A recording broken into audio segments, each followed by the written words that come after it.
Okay, hello everybody and welcome. Uh, to those of you who are veterans of our programs, you know what comes now. We'll do a little introduction and then partake in the time-honored Washington tradition, which hopefully isn't going anywhere anytime soon, of filibustering.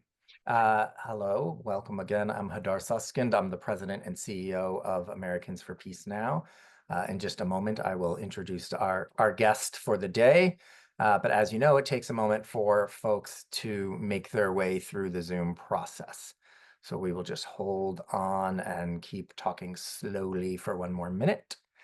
Looks like we're getting there. Folks are getting in. That's great. So here we go. Again, welcome. Thank you all for being with us. It is nice to see your names, if not your faces. I am Hadar Suskind, the president and CEO of Americans for Peace Now, and I thank you for joining us during this tumultuous time. And before we launch right into it, I want to introduce my friend, our guest today, Allison McManus. Allison is, for those of you who might not be familiar with her and her work, the Managing Director for National Security and International Policy at the Center for American Progress. She is a really key partner and ally for us and brings a great deal of experience working in and around issues of the Middle East and North Africa and also US politics. So we find ourselves often in conversation. And Allison, I am grateful to you for joining us today. We are going to, in just one moment, take a deep breath and then, take a look at where are we. This is our one of many, but our moment, our opportunity to look at not so much what happened last week. We're not going to look back at elections and polling and results, and everybody's done that probably more than was helpful. What we want to do is talk about where we are now, what can happen, possibly, still in the lame duck period in the remainder of the Biden administration and the remainder of this Congress. We'll talk about some efforts around that. We'll talk about what we have seen so far from the incoming administration. I'm going to have to get used to saying, President Trump again, in terms of, the announcements of the many appointments or nominations, we should say, for so many of the key positions and things that we care about, and really dig into what does this look like and what is it going to mean for our work, for peacemaking efforts around Israel and Palestine, and for the range of issues that we address and the way we do so. So with that, I will say hello again. Thank you, Allison. You're still muted, so you should unmute. And we're going to get into details, but why don't we just start with what's your first impression of this week, on these issues? Yeah, well, first, just Hadar, thank you so much for having me. It's really a pleasure, as I was saying just before we opened up the call to speak with you. It's always a pleasure, but really a pleasure to address, a group of APN supporters, audience. I'll say a little bit more, as we continue the conversation about why I think your work is so important. But I do think it's really important, and I also think it's really important that folks continue to stay engaged, continue to have conversations, even if they're not, always going to be the most optimistic. Let's get real about, the situation that we're in, and let's think through together what we can do about it. And that's going to take, a lot more than just you and I. So welcome to everybody who's here. It's maybe pleasure is not the right word, but I am really grateful for this space. We are pleased to have you here. Yeah. Yeah. In terms of what have we seen the past week? Well, it's come hot and heavy. So first of all, it's just been an onslaught. We may remember what it was like in a Trump 1.0, but we are already seeing that Trump 2.0 is going to be much more aggressive, both in terms of the speed and scale of the Trump agenda. In the first administration, it took, I think, 5 days to start making some of these announcements of nominations. And it's been a week, and we've already, we thought that it was crazy to think about, the Susie Miles, and then we thought, okay, it's crazy, who's this Pete Hegseth guy? And then, oh my God, Matt Gaetz. And I mean, it's just been, the pace has been pretty overwhelming. So taking that deep breath, where can we draw some kind of analysis? I think the biggest thread that's connecting all of these recent nomination announcements is loyalty first and foremost. What we saw in the first Trump administration was certainly bringing people in who, might be loyal to the Trump agenda, but that wasn't their sole feature of why they may be qualified or we could say unqualified for a particular post. He brought in people who may be ideologically aligned, but who actually had some kind of competence and credential, for the positions for the most part. We have not seen this time. I mean, we are seeing some of these nomination announcements of people who are wildly unqualified for their positions, but who are wildly and fiercely loyal to President Trump. What will this mean in terms of what the second term agenda looks like? It means that we won't see, unfortunately, even any of the types of dissent or pushback, where in the first term, maybe this didn't mean that we saw total change in sort of where what Trump saw as his direction, but slowing down, of maybe some of his worst policy inclinations. I think now we will see full steam ahead, not even just from day one, but day, negative 67 or wherever we're at right now. I think in terms of, aside from that, looking at kind of what are maybe the ideological bents of the people that we're seeing, there's been sort of this isolationist bend to where Trump was on as a candidate and talking about, and as a person, and talking about wanting to end the wars in Ukraine, end the wars in Gaza, but also increase tariffs, build up the border wall, retreat from multilateral spaces. So all of this looks vaguely isolationist. When we look at who he's appointing in the cabinet, we actually see a little bit of folks who are more ideologically aligned with, say, interventionism, more China hawks, Iran hawks, particularly. These are folks like Brian Hook, who's been named he's leading the transition team for the State Department. A real Iran hawk, was sort of the architect of the maximum pressure campaign. Folks like Marco Rubio, Waltz, the national security advisor pick. Marco Rubio, who, by the way, like, at least on the surface, I mean, those of you who know me know that I have nothing nice to say about Marco Rubio, but he's like seemingly the least insane and most competent of all of these selections so far, which just shows you where the bar is. It's yeah, I agree with you. He is, I would say, particularly when it comes to the competence portfolio, he has actually served in committees that have had, Right. have had to deal with foreign policy issues and Right. We disagree with him disagree. deeply, but Right. he has relevant experience on this, as opposed to, like, the guy who's about to be Secretary of Defense who Pete Hegseth, right, who, has great tattoos, but other than that, like, yeah, then has good salesman for ammunition, I guess, which is does not, qualify you necessarily to be the Secretary of Defense. And I think when we're thinking then also, Hadar, about these camps, right, and even thinking about kind of what was Marco Rubio like as a senator, what was, I think what sort of defines what we should think about in terms of defining some of this cabinet is less like where they might be ideologically. And again, it sort of goes back to this sense of loyalty. You're going to have folks who are either genuinely ideologically aligned with Trump, and there I put in like the Stephen Miller camp, the new borders are. These are folks who have been, on board with Trump from day one and are now in place to accelerate his plans. Or you have the folks whose defining characteristic at this point is spinelessness. So who may not be ideologically. We already talked about Marco Rubio. Yeah. Yeah, but who have already, completely kind of self-effaced, to pray at the altar of Donald Trump so that they were even able to get these positions. That's J.D. Vance, who's sort of spineless in chief, and then, the Marco Rubios. So again, even if we're looking at, okay, well, let's try to game out kind of where some of these folks are in terms of their foreign policy doctrine. I don't think that that's going to be as influential as how can they get done, what Trump wants to do, and what's Trump's North Star.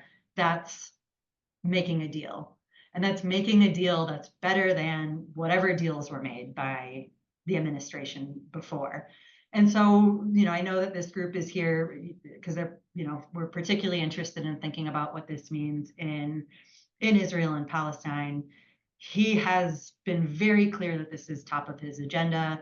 He appointed Mike Huckabee. Well, he hasn't appointed yet, but he has announced Mike Huckabee as ambassador to Israel, the first, before any other country. This is who he, what he's going to prioritize. And so I think the question is, what does that mean to Donald Trump? What might this kind of deal look like? Again, we know he's going to want to be able to say, I brought an end to this conflict, which Biden couldn't do, despite saying that he was going to for a year. And so maybe we could talk a little bit more about sort of what that means. Yeah, I think I want to make sure we don't. I want to make sure we go back to the lame duck and we don't skip that time. But let's get ahead into this. And you were talking about the nomination of Hook and others as Iran hawks. The announcement of Huckabee, I refer to him not as an Israel hawk, but as an Israel vulture. Like he's there to pick up the, to cause destruction and pick up the remains. But it will be really interesting. And one of the major questions out there is this issue of making the deal and Trump's driving desire to be the one. And I agree with you that that's very powerful for him. You could look at that and try to pull out, the little thread of hope that so many people are looking for and saying, okay, maybe he's going to be the bigger bully on the block. He'll force Netanyahu with this. Maybe. Of course, the other option in that is that he forces a deal that is a horrible deal that we oppose, that subjugates Palestinians, and even to step back from the big picture deal to just the issue of ending the war. There were people saying, oh, well, look, Trump has said to Netanyahu he has to end the war, but he hasn't said how. And it's entirely unclear, at least to me, whether that implies like, okay, you need to wrap it up, you're done, or that implies, you have 3 more weeks or whatever the time period is to do the most horrible things you can possibly imagine, and then go ahead and build new settlements. And, I think, and that's kind of the question that we're going to be facing going forward. I do want to add before I turn it back to you also on questions, because as always, I forgot the housekeeping at the beginning, that I do want all of you who have joined us today to be able to ask questions. Again, most of you probably know how this works, but please use the Q&A button at the bottom of the screen. Don't raise your hand, not the chat, the Q&A button, and we will be checking that and getting to as many questions as we can. So yeah, I mean, we're going to look, we've got Huckabee. We've got, again, assuming this all plays out this way, you've got Rubio at state. You've got Witkoff. Now I'm blanking his name. Witkoff, yeah. Witkoff. You don't know? How do you not? You don't know Witkoff? I know, right? Like, I was like, is he the My Pillow guy? Who is He's that? Trump's golf buddy. Yeah, He's I know. He's buddy, Trump's golf buddy, who is a real estate guy, and there have been plenty of dark humor comments already about how he's in this role to build new settlements. I mean, but you do have a team coming together.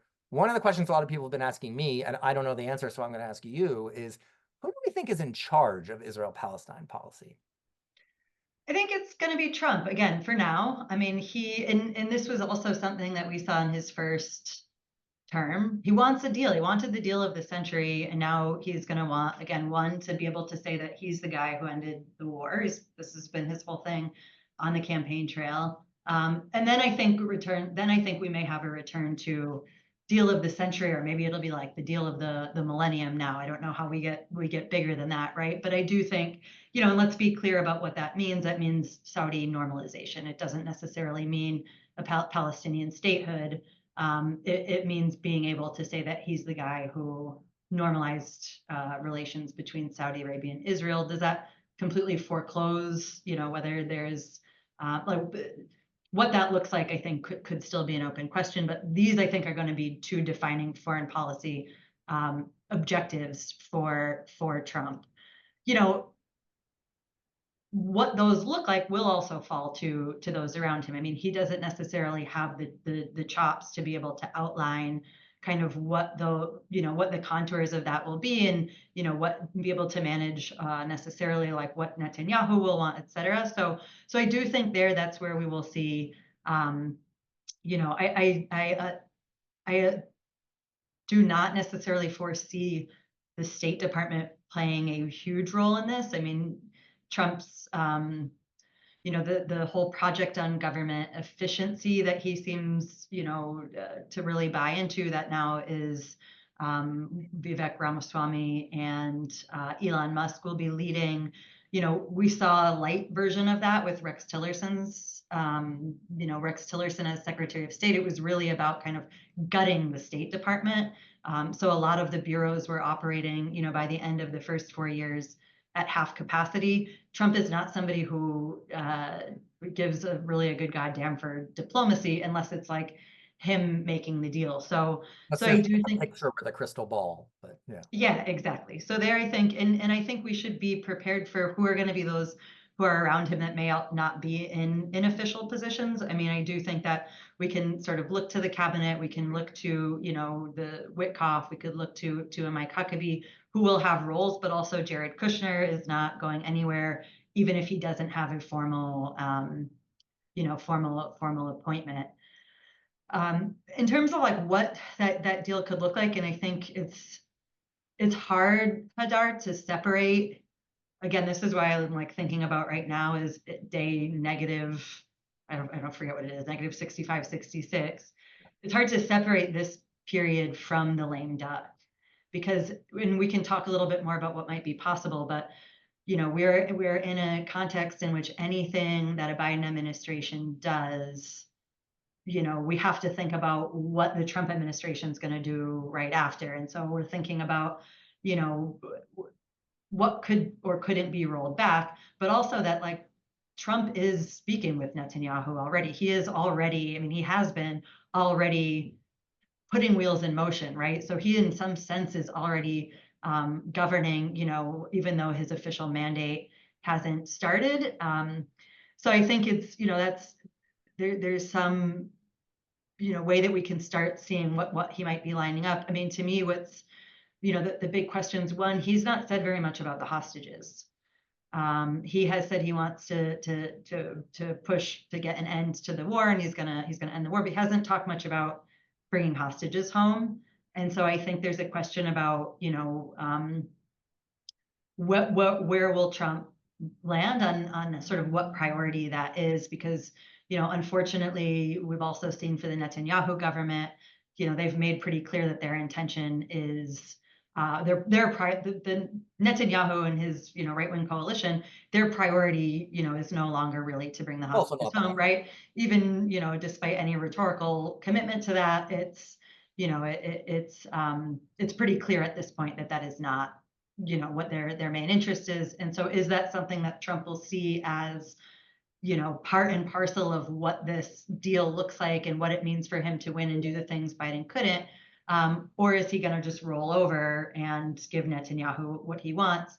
And that's the same with annexation. I mean, is there may be a world in which, and this is certainly something we can kind of game out or think about how to affect, where Trump thinks that annexation now is actually could be an impediment to like a bigger deal later on? Or is he just going to say, you know what, Netanyahu, wrap it up however you think. I don't really care. I just want to be able to say that the war is over. So these are sort of in my mind, two unanswered questions that we're going to have to kind of assess over the next months. Two things out of that. First of all, you were extremely diplomatic talking about the Netanyahu government and their positions vis-a-vis the hostages. I will just say they have clearly demonstrated, much less articulated, that the hostages are not their priorities and that they're frankly, they've written them off already as a loss. And I think that's the clear policy from them. So there are a lot of questions coming in, which is great. Thank you. Keep them coming. We will weave some of them in here. But I do want to back up a little bit, and the hostage piece is a good launching point. Some of you probably saw Trump met with Biden in the White House yesterday. Lots of really unpleasant pictures, et cetera. But reports indicate that Biden did raise the issue of the hostages with Trump, and the priority particularly around the American hostages, which is fair and understandable for them, but the issue of the hostages overall. And so that question also leads into what you started to talk about of like, how is Biden going to, sorry, Biden, how is Trump going to impact or try to impact Netanyahu, whether that's hostages, whether that's ending the war, whether that's annexation. And also, one of the spots where actually the Biden administration and Democrats have spoken up a lot is around Israel's own democracy and some of the sort of domestic, let's call it, issues there, that Democrats broadly have spoken out against. And we don't know the answer whether Trump is literally just kind of writing the blank check and saying to Netanyahu, do whatever you want. So I think that's a piece we want to get into. But let's bring it back for a minute or two to today and to the lame duck. So I'll start off with, and again, everyone, I beg your apologies. We're all, things we're calling positives are extremely small things right now, but we got to look for those too. So one of the things that I would say has been a positive of the Biden administration vis-a-vis Israel and Palestine have been the sanctions that have been implemented, over this past year or so. There was a letter that actually was organized and done pre-election, but was released publicly today that has 88 House and Senate Democrats together on it to the Biden administration, urging them to sanction Ben Gvir, to sanction Smotrich, and to sanction Regavim and Amada, two of the big settler movement organizations. And it's actually pretty amazing going from a year ago when I was talking to Democratic members of Congress and administration officials trying to get them to do this, to sanction and to support, and people saying, well, we couldn't possibly do it. We can't start sanctioning, Israeli organizations, their allies. We can't start doing this. And now there are 90 of them calling for the sanctioning of 2 ministers. Personally, I'll say I don't think it's likely that the Biden administration is going to sanction Ben Gvir and Smotrich. I do, however, think that they probably are going to put out some more sanctions in this next lame duck period. Allison, what do you think? What do you want to add around sanctions, or then take that into other things that could or should happen in the lame duck? The sanctions are important.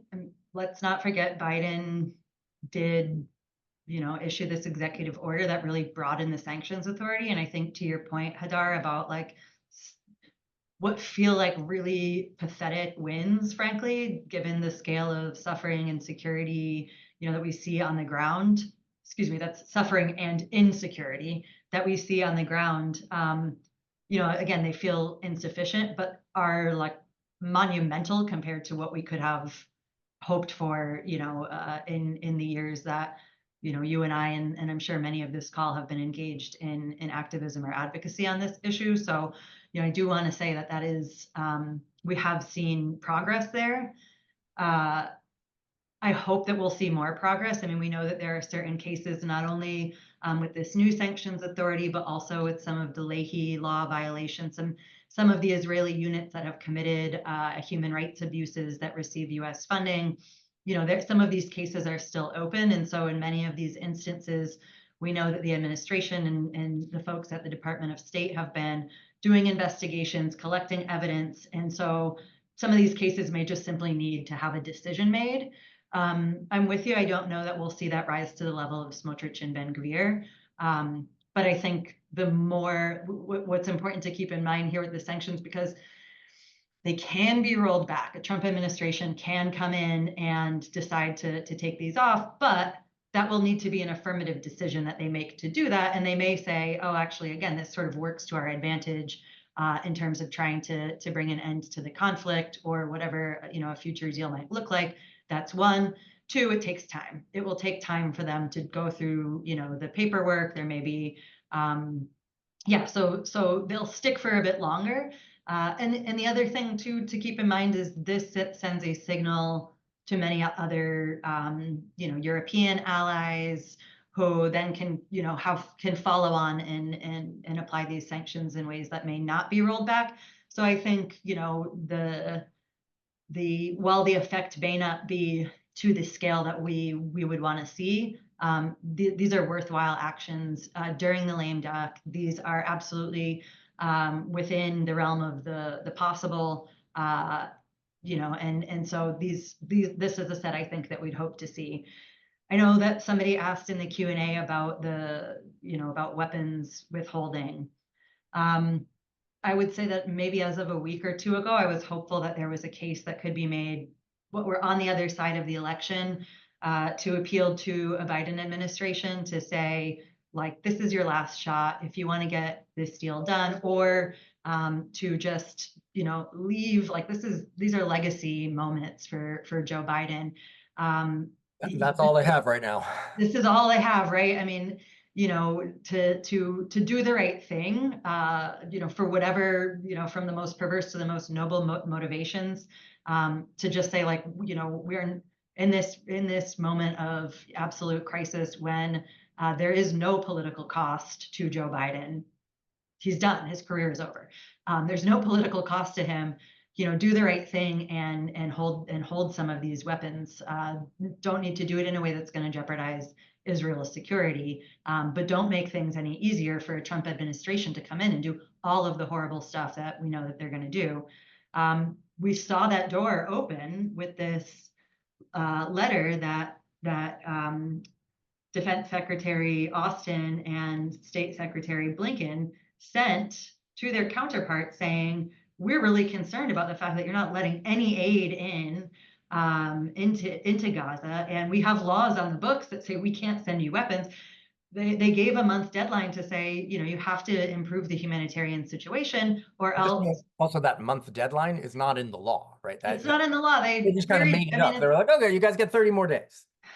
Generosity upon generosity of just trying to give the benefit of the doubt. I mean, all they would have needed to, they had every opportunity, and this was kind of the last best opportunity to just do the right thing, and they totally rolled over on it and said, never mind. Never mind that there's a dozen humanitarian organizations working on the ground that have said there is not an improvement. People are dying, people are suffering. So I think at this point, unfortunately, we have to be realistic about the fact that Biden does want his legacy to be that he provided unconditional support to Israel, regardless of, the well-documented violations of international humanitarian law, international human rights law, and US law and policy. This is not a bug. This is a feature of the Biden administration. So I hate to say it because I think, again, maybe I don't know if I'm naive or just hopeful, having been in this space for so long and still, wanting to believe that we'll see, those leaders that maybe we voted for or believe in do the right thing. But unfortunately here, I just don't see much opportunity, if any at all, for a different decision on weapons delivery in the lame duck period. Let's talk about one other opportunity that relates to that, which is Senator Sanders and his action that I think is going to be coming up next week, if I understand correctly. For those of you who don't know what I'm talking about yet, because I haven't said it, Senator Bernie Sanders, Uncle Bernie, as he's often referred to, has introduced a series of what are called joint resolutions of disapproval. Is that it? I just all of a sudden blanked on it. Yeah. Joint resolutions of disapproval. That's correct. Yeah. All of a sudden disapproval sounded wrong, but it is joint resolutions of disapproval. And it is basically him using the mechanisms of the Senate and the fact that he can introduce this as a privileged resolution, where he can require a vote on this.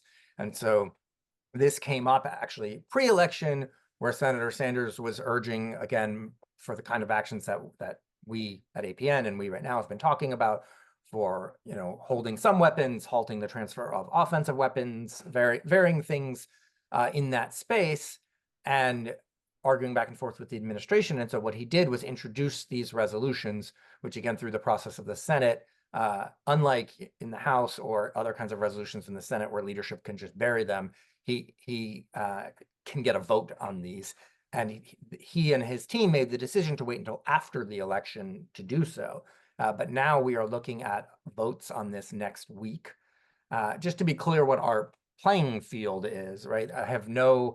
There is no expectation that it is going to pass and happen, and that this action will stop the flow of weapons, because it would need to pass the Senate, The crazy House would have to deal with it. And then obviously President Biden, who has not been willing to take this action, would have to sign it. So it's not something that is going to be signed into law and happen, but it is still when you do what I think Allison was just talking about a minute ago, sort of step back and look at the longer frame of our work, it's a very big deal. It is going to be, the first time you've ever really seen a vote like this in the Senate demanding the halting of arms to Israel. And, specifically, and these break down in different ways. They're each about specific weapon systems and arms sets and relate to specific human rights violations, et cetera. And the fact that that is happening in the US Senate and the fact that that has moved into the mainstream of our political discourse, even if it's not going to pass now, is reflective of, I mean, what's very bad changes in a lot of ways, right? Because the situation on the ground is so bad, but is reflective of the change in our politics. And I want us, Allison, to talk about that a little bit too, that, I've been doing this a fair amount of time now, and I think it's, again, for largely very horrible reasons. But if you look at the last year, the politics, the national level politics around Israel and Palestine have changed more in this year than they have in, the last decades. The Sanders vote that's coming up, other members of Congress talking about, I mean, I'll give just a very sort of specific, quick example from the APN perspective. It's almost 4 years ago, it's 3 years ago and change now, that we came out with a policy position supporting conditioning aid, saying, we support aid. It's got to align with our policies. It's got to align with our values. We should condition it. That's how you do it. At the time, no members of Congress had ever kind of said that on the floor or taken that position. Frankly, really none of our Jewish organizational colleagues had that position. And there weren't many other organizations out there that did either. And again, I'm not happy about this because we've gotten to this point for horrible reasons, but we now see that as, while President Biden is unwilling to do it, it's pretty much like the mainstream Democratic Party position right now. So that's a lot of me rambling on to talk about like what else might we see? Do you want to add on Bernie and what we might see in Congress a little bit? Yeah, I first, I mean, just thank you for being, out front on this before this became a mainstream issue. I mean, this has been a real third rail when it comes not only to sort of Israel-Palestine, but even just foreign policy in general, has been U.S. security assistance to Israel. I mean, this isn't something that anybody's really wanted to touch. It's horrible that it has taken, repeated, well-documented instances of U.S. Manufactured and U.S. provided weapons killing innocent people and mass civilian casualty incidents for this to become, an issue of concern. But thank God that there are those who are in Congress who are saying like, no, this is not okay. This is not how U.S. taxpayers want their hard-earned tax dollars to be spent. And that there is actually an opportunity that Congress needs to exercise its oversight role. Again, does that mean that this is going to stop the weapons from being delivered? Unfortunately, it does not. But we have to be thinking about what's the long game here. And right now, particularly for Democrats in Congress, elections aren't going to happen for at least another 2 years for those in the Senate. The political costs are very low, and the moral imperative is very high. The moral imperative, I mean, one, there's kind of how these weapons have been used, and I think here it's important to clarify these joint resolutions of disapproval will come forward specifically for types of weapons that have been used in civilian harm incidents.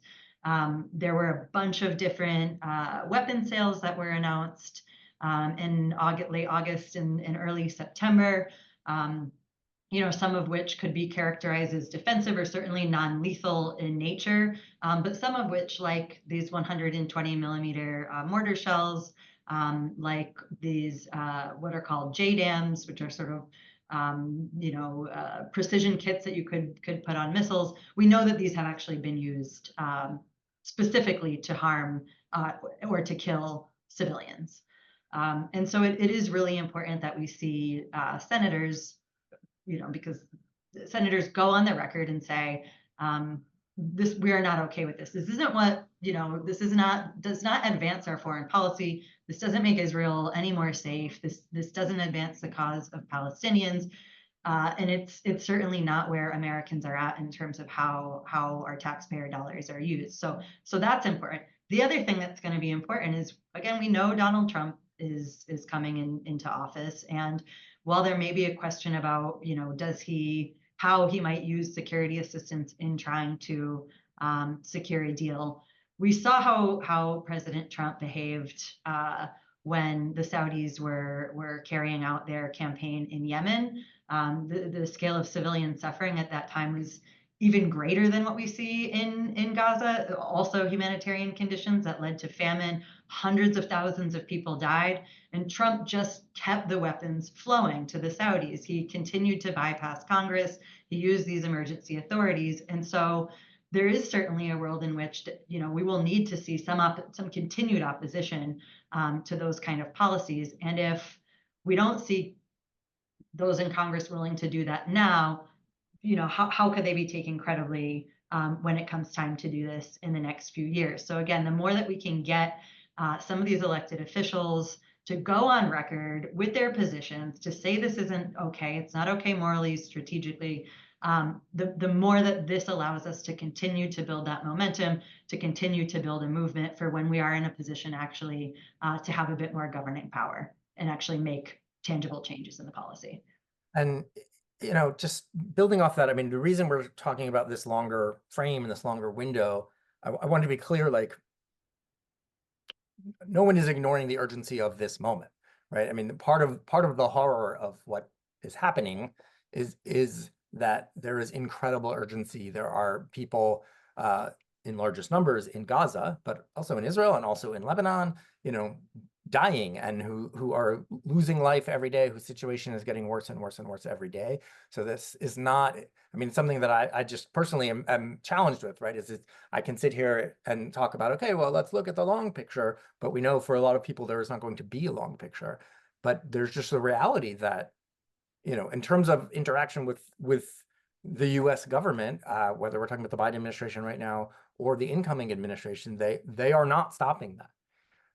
They are not doing, and shouldn't even say stopping it, actually, because I often engage with people who say, why didn't Biden just, stop the war, which I actually don't believe is up to Biden. It's up to Netanyahu. But Biden has not done the things he could do to move us in that direction.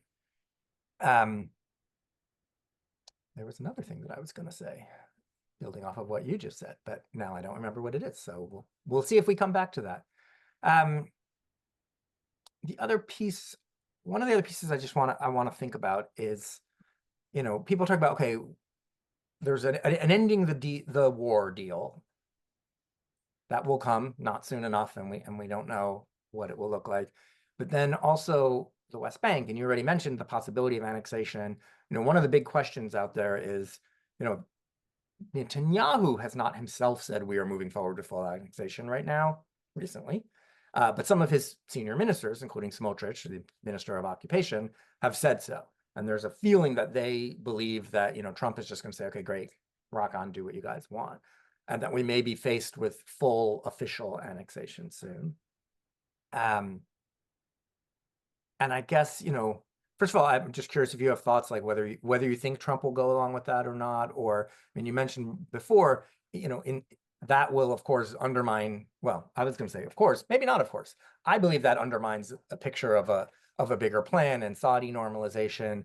Not that I want to be in the position of having to count on the goodwill of the Saudis, but previously it was the Saudis' unwillingness to normalize without taking into account the Palestinians that I think put a stop to that. What do you think, we're likely looking at on that front? Let's think of a few different pieces of this. So one, the first is, let's be honest, Trump has no ideological opposition to full annexation. I mean, he's got I don't think he has any problem with this. If we look at, what actions he took in his first administration, if we look at the way that this deal of the century was presented, I mean, there's nothing in there that is really kind of durable commitments. He's one of the only presidents in modern times who has not said, and we could critique kind of the two-state solution, but I mean, he's not somebody for whom Palestinian statehood is even necessary. I don't think he necessarily even thinks that this is, something that's important.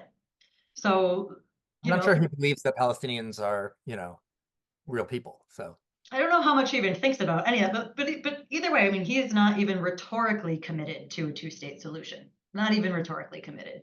Um, and looking at the appointment of, or again, the announcement of Mike Huckabee, I mean, if you felt like if you were not on board with full annexation, then you would never put somebody like Mike Huckabee in a position to be making policy or representing the United States, as ambassador to Israel. So, I certainly don't think that there will be ideological or kind of doctrinal opposition to that. What I could potentially see is if there's a sense that further annexation now and further expansion of settlements or making this official policy now could prevent a deal or would be, something that forecloses a point of leverage that could be used for a deal. Again, Trump prays at the altar of deal making. That is his ideology. That is his doctrine. And so, in all of his infinite deal making wisdom, if he thinks that this is something that could be manipulated, it's possible that we see a slower pace or now I think the other question is would Netanyahu test him on this, or what I don't think just because Trump thinks that this works in Trump's favor that means necessarily that Israeli counterparts will agree. And so you could actually see that there could be a point of contention there where Netanyahu may want to call Trump's bluff or sort of push the boundaries of what he could get in a deal as well. So I could see this, potentially coming to a head. The Saudi piece is interesting, Hadar, because yeah, when we think about where the Biden administration was on Saudi normalization prior to October 7th, Mohammed bin Salman was like not saying, I will never do this unless, I get X, Y, or Z for the Palestinian people. Certainly wasn't saying, I'll never do this unless we have the establishment of a Palestinian state. He was saying, I want a defense guarantee and a security guarantee. I want to have the green light on a nuclear energy program. These were the things that he was interested in. It was like, well, maybe they have to, sort of iron out the details of what this means for the Palestinians. Maybe the rubber would have hit the road at some point when they're actually getting closer. But certainly this was not like a priority. It's become a priority, and I don't think that we can deny that this is something that now the Saudis have said that they do need to see. There is a domestic, even in a dictatorship, there is a domestic constituency that believes very strongly that the Palestinians should have something to show for normalization. I think there's a question of if the hot war comes to an end and we see a scenario in which there is de facto kind of occupation where there's still maybe troops in Gaza, but things seem like they are kind of at a bit of a stalemate, and this goes for a year. Where are the Saudis then? Might they be more willing to consider what normalization looks like for some kind of smaller concessions that don't actually add up to statehood? I think then the question is, what could Trump throw in for the Saudis, that would make them feel like this deal is actually in our best interest? I think you're right that that's the question, and it just leaves me shaking my head that that's how we're talking about it, but I think that's true. We didn't talk much about Lebanon. I saw an article earlier this week which said something to the effect that Netanyahu was planning on wrapping up in Lebanon as a present to Trump. That's kind of the conclusion of that article. I don't know if I personally haven't seen Trump say anything about Lebanon, but I'm sure there are people around him who know where that is. What do you think about what we're seeing on the border there, both in terms of U.S. intervention. That is a spot also, taking it back to our lame duck conversation, where I think the Biden administration is very much still pushing. It's hard to know. I also saw some of these rumors and reporting. I haven't heard anything, more tangible than that. And we have seen so many leaks over this past year, and in some ways, I think leaks that are very strategic, and which often don't amount to anything. And what I mean by that is, it may be in somebody's best interest to say that this is, that the Lebanese are, or excuse me, that the Israelis are considering this. So this could be something that is, intended to place a bit more pressure on Netanyahu to say, we saw this, at a few times with sort of leaks about how the relationship between Biden and Netanyahu was, how close are we to a ceasefire? I mean, we've heard, I don't have no idea how many times that a ceasefire is just around the corner, and that it's, widely reported on, and people, get into a whole frenzy only for nothing to actually materialize, because neither side has actually any interest in reaching a ceasefire. And so I think, we need to ask, like, what would the interest of not only Netanyahu be, but of Hezbollah be to reaching a ceasefire? Does that mean that that's totally off the table? I don't think so. I do think that there's a world in which for Netanyahu, it makes sense to, pause, or actually cease hostilities in Lebanon. More so even in Gaza. I don't think that there was any realistic expectation of completely eliminating Hezbollah, but certainly they've been made to look incredibly weak. I mean, not just in terms of the latest sort of hot war, but the pager episode before that, the targeting and elimination of commander after commander after commander. So you could see a world in which for Netanyahu, he could sort of claim victory there, and for Hezbollah, they could see that it's actually in their best interest to pause. But I don't know that is. I wouldn't necessarily take that leaked report as an indication of where they are. Certainly, the domestic political consideration for Netanyahu in terms of Lebanon versus Gaza is very different.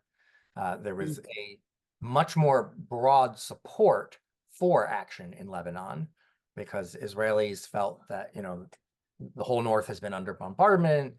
People obviously are internally displaced from the north, and they felt for a very long time that Netanyahu government was remiss in not dealing with that. I think similarly, though, people see it as something that will be easier to wrap up, that there is, unlike Gaza, where there has been no articulated day after plan, or I say no plan articulated, I mean actually by the government. There have been plenty of hideous plans articulated. Lebanon, they have a very specific ask of having Hezbollah move north of the Litani and having that enforced, which is, nothing is easy, but that is conceivable, right? That is conceivably achievable, at which point people agree that we're done there. Let's turn it back here kind of to our politics and our work a little bit more. As we look at the next administration, I mean, one thing that this is 100% pet peeve, so apologies everyone, but I find the defining of, like, Huckabee, for example, as a pro-Israel, choice, or any of these other people as the pro-Israel choice, to be personally infuriating, because I think they and their worldviews and their proposed actions are terrible for Israel. They are they're far worse for Palestinians. There's no question about that. But I think that we are in a moment, and was my clumsy lead into, of some realignment in our domestic politics writ large. Certainly, we're in a moment of realignment in terms of American Jewish politics and some of our organizations that work on these issues. How do you see the war this past year, these things impacting that U.S. domestic political situation going forward? Yeah, I mean, I think we see, there's always been this kind of assumption, which I think is a false assumption, but there's always been this assumption that like foreign policy doesn't matter to Americans, or that it is a, it's not a priority compared to other priorities. People don't vote based on foreign policy, and I think this year more than ever we see that that's a more complicated picture, and certainly concerns around inflation and cost of living and cost of housing and all that um, weigh on many Americans, but also, what we've seen weigh on Americans is the failure of institutions to, do the things that they are that they purport to do, and that's been the case in our foreign policy. I mean, we have laws on the books, we have good policies in place, and we have politicians who say that they are interested in, whether it's the security of our allies like Israel, whether it's advancing rule of law nationwide, and then their actions don't match up to that. And I think that there's a sense of hypocrisy that many Americans feel about those who are in power, and I think that is something that you know in some ways it's concerning, because when we lose faith in institutions, that can lead to nihilism, that can lead to chaos, and that's probably a lot of what led to the rise of Donald Trump. But it also means that we expect more of our elected officials, and it puts them in a position of needing to show consistency in word and action, and I think that's where we are now. And so this is where I think that frustration that people feel, how do we channel that into change, right? And that's kind of what I think about, again, when I think about sort of the 2 and 4 year timeline. As you said, like, Gazans don't have 2 years, hostages don't have 2 years. We can't wait that long to see change, but we certainly want to see that history is progressing, even if it's not fully linear, in a direction that we feel like is making us more safe, prosperous, free, and also those that we care about, abroad, and that the United States is behaving in a way that makes people around the world more safe, prosperous, and free.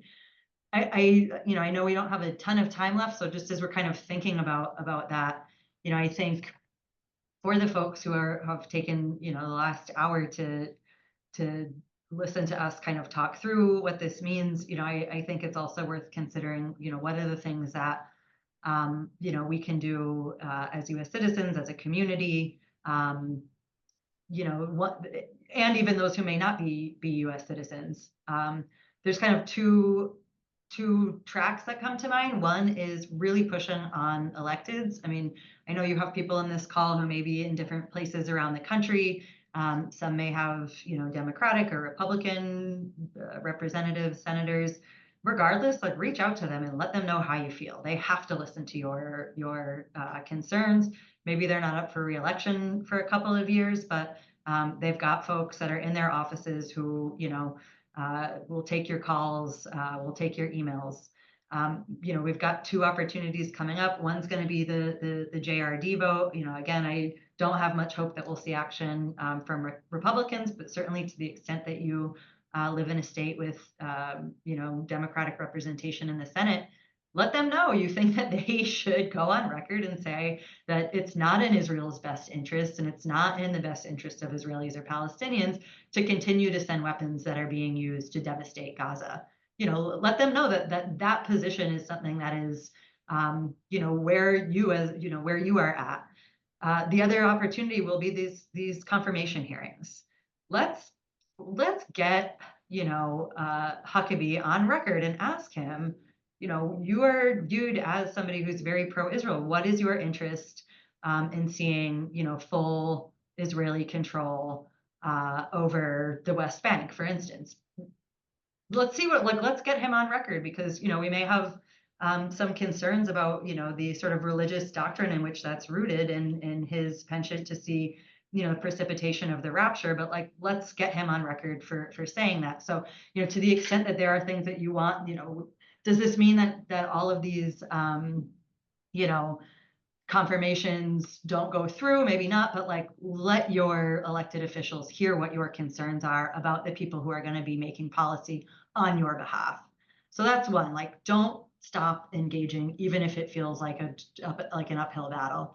And then number two is like the preservation, the stewardship really of our communities, because now we're in a place where, you know, the folks that think like us, that really believe that the respect for the universal respect for human rights, the pursuit of peace is in the best security interest of Israelis, of Palestinians. You know, we may not be the ones who are in the governing moment, and you know, our allies in Israel, you know, who are also reform minded, who are also peace minded, they're fighting that same struggle as well. You know, same with those who may be in the Palestinian territories. How do we come together and share that struggle as opposed to feeling atomized and defeated? You know, and some of that may just be to take a defensive posture right now and push back against what we can. But let's also be ready, you know, Hadar, to your point, for the next moment in which we have some power, that we don't go back just to status quo of what we saw, you know, 4 or 5 years ago, but actually that we are in a place where we are ready to push and make more progress. You know, and that I said at the very beginning, but like that's why I think the work that you do at Americans for Peace Now and with your sister organization, you know, in Israel is so important. Just reminding folks that this is a shared struggle. You know, just like Donald Trump isn't going to be, you know, represent a monolith of the American people, Netanyahu doesn't represent a monolith of the Israeli people. And we need to be able to hold and support each other so that we can keep fighting. Amen. Thank you, Allison. Specifically off that, again, everybody who is on our list, which I'm going to assume you are if you're with us here today, will be getting an action alert from us soon to help you in reaching out to your senators on the JRD votes. So you'll be seeing that in the coming days.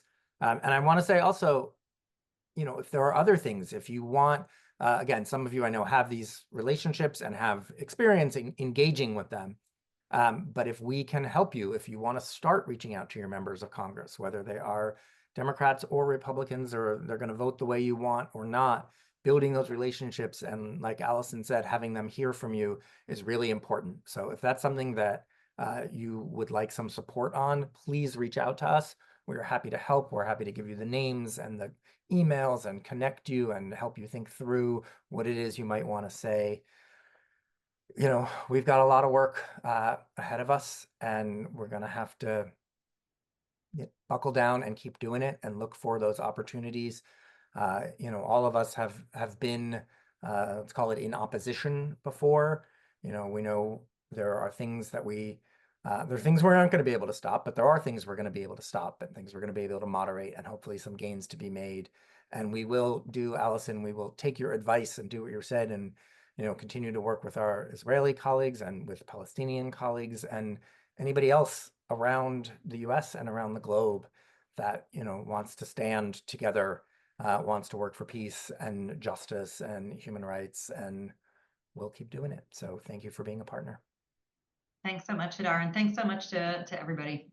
Yeah. Thank you everyone for joining us, and we'll talk to you later.